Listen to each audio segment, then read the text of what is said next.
Keutamaan menginfakkan harta. Di dalam kalam suci ilahi dan di dalam sabda-sabda Rasulnya yang terpercaya, terdapat dorongan dan keutamaan menginfakkan harta. Dorongan dan pembicaraan tentang masalah tersebut sedemikian banyaknya hingga tak terbatas. Dengan memperhatikan masalah tersebut, diketahuilah bahwa harta bukanlah untuk disimpan, tetapi diciptakan untuk diinfakkan di jalan Allah Subhanahu wa taala. Sebelum kita melanjutkan kisah ini, jangan lupa klik tombol subscribe, like, and share. Dari Abu Hurairah radhiyallahu anhu, ia berkata bahwa seseorang telah bertanya kepada Nabi Shallallahu alaihi wasallam, "Ya Rasulullah, sedekah yang bagaimanakah yang paling besar pahalanya?" Rasulullah Shallallahu alaihi wasallam bersabda, "Bersedekahlah pada waktu sehat, tamak kepada harta, takut miskin, dan sedang berangan-angan menjadi orang yang kaya. Janganlah kamu memperlambatnya sehingga maut tiba. Lalu kamu berkata, harta untuk si fulan sekian, dan untuk si fulan sekian. Padahal harta itu telah menjadi milik si fulan atau ahli waris." Hadis riwayat Bukhari, Muslim, dan Mishkat. Telah menjadi milik si fulan atau ahli waris maksudnya adalah bahwa harta tersebut sudah termasuk dalam hak-hak ahli waris. Oleh karena itu, wasiat seseorang ketika meninggal dunia boleh dilaksanakan hanya sepertiga dari hartanya. Dan sedekah pada waktu seseorang sakit menjelang ajalnya hanya dibolehkan dari sepertiga hartanya. Orang-orang yang dalam keadaan hampir meninggal dunia tidak lagi memiliki hak atas hartanya sendiri lebih dari sepertiga.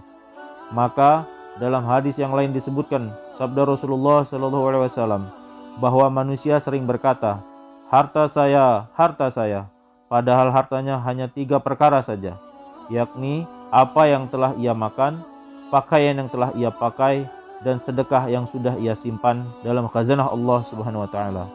Semuanya yang tertinggal setelah ketiga perkara tersebut akan keluar dari miliknya, yakni sesungguhnya ia telah meninggalkan hartanya untuk orang lain. Dalam sebuah hadis yang lain disebutkan bahwa seseorang yang bersedekah 1 dirham ketika hidupnya lebih baik daripada bersedekah 100 dirham ketika hampir meninggal dunia. Orang yang bersedekah pada saat menjelang kematiannya seolah-olah bersedekah dengan menggunakan harta orang lain. Ia akan meninggalkan harta tersebut untuk selama-lamanya. Dalam hadis yang lain, Rasulullah SAW menyatakan bahwa perumpamaan orang yang bersedekah ketika akan meninggal dunia bagaikan orang yang sudah kenyang, lalu sisa makanannya diberikan kepada orang lain. Rasulullah SAW telah mengingatkan hal ini dengan berbagai macam permisalan, bahwa waktu bersedekah yang benar adalah bersedekah dalam keadaan sehat, karena pada saat tersebut merupakan waktu untuk bermujahadah melawan hawa nafsu. Tetapi bukan berarti bahwa sedekah atau wasiat seseorang yang hendak meninggal dunia itu sia-sia. Memang, pahala sedekah pada saat tersebut akan ia peroleh. Hal tersebut akan menjadi simpanannya di akhirat, walaupun ia tidak mendapatkan pahala sebanyak yang ia dapatkan ketika ia bersedekah pada waktu senang dan memiliki keperluan. Allah Subhanahu wa taala berfirman, "Diwajibkan atasmu apabila seseorang dari kamu hampir meninggal dunia, jika ia meninggalkan harta, hendaklah ia membuat wasiat untuk ayah, ibu, dan kaum kerabat dengan cara yang baik, atau menurut peraturan agama, sebagai satu kewajiban atas orang-orang yang bertakwa." Perintah Allah Subhanahu wa taala di atas telah diturunkan pada zaman permulaan Islam. Pada zaman tersebut, wasiat untuk kedua orang tua adalah fardu. Setelah itu, ketika hukum warisan telah turun, maka hak kedua orang tua dan sanak saudara telah ditentukan sendiri. Maka kewajiban wasiat terhadap mereka telah dihapus. Akan tetapi sampai sekarang pun perintah berwasiat untuk kaum kerabat yang hubungannya tidak ditentukan oleh syariat dari sepertiga hartanya masih berlaku. Tetapi pada saat ayat tentang warisan ini diturunkan, wasiat tersebut hukumnya wajib dan sekarang tidak diwajibkan lagi.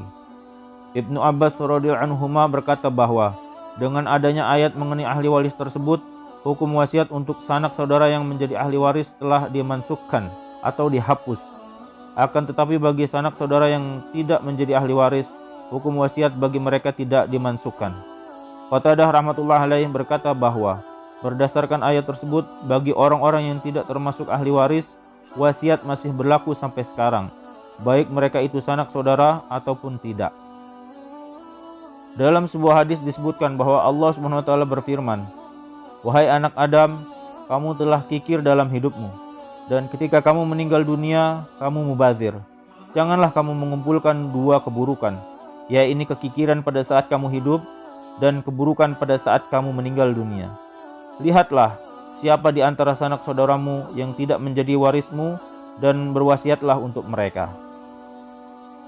Allah Subhanahu wa taala juga mengisyaratkan sendiri bahwa dalam masalah ini sedekah yang diberikan ketika seseorang dipengaruhi oleh kecintaannya kepada harta lebih baik daripada harta yang diinfakkan ketika ia telah terputus asa dari kehidupan ini. Dalam sebuah hadis disebutkan bahwa Allah Subhanahu wa taala murka kepada orang-orang yang bakhil ketika hidupnya dan dermawan ketika mau meninggal dunia. Oleh karena itu, sedekah dan wakaf yang ditunda-tunda hingga hampir datangnya kematian tidaklah disukai. Karena siapapun tidak mengetahui kapan dan dalam keadaan bagaimana maut akan menjemput. Hendaknya kita banyak mengambil pelajaran dari berbagai kejadian yang berkaitan dengan masalah ini. Bahwa ketika seseorang hampir meninggal dunia, mereka sangat bersemangat untuk mewakafkan dan menyedekahkan hartanya. Tetapi penyakit benar-benar telah menghinggapinya, sehingga pada akhirnya mereka tidak mempunyai kesempatan untuk mewakafkannya. Sebagian dari mereka tiba-tiba saja menjadi lumpuh, tidak dapat berbicara, sebagian lagi dicegah oleh ahli waris. Dan apabila ia terselamat dari semua keadaan dan mendapat kesempatan yang biasanya tidak ia dapatkan, yang demikian itu bukanlah derajat pahala yang bisa diperoleh seperti ketika bersedekah dengan melawan nafsunya. Namun demikian, jika karena keteledorannya ketika masih hidup ia tidak berbuat apa-apa, maka pada saat hampir meninggal dunia merupakan kesempatan yang sangat berharga. Orang-orang akan menangis dan berduka cita hanya dalam beberapa hari. Kemudian semua orang akan melupakannya. Mereka akan sibuk dengan berbagai kesibukannya masing-masing. Setiap hari kita melihat keadaan seperti ini. Jadi, apa yang akan dibawa, maka bawalah sendiri. Keuntungannya juga akan kita peroleh sendiri. Subhanallah wa bihamdihi, subhanakallahumma wa bihamdika, asyhadu an la ilaha illa anta, astaghfiruka wa atubu ilaik. Wassalamualaikum warahmatullahi wabarakatuh.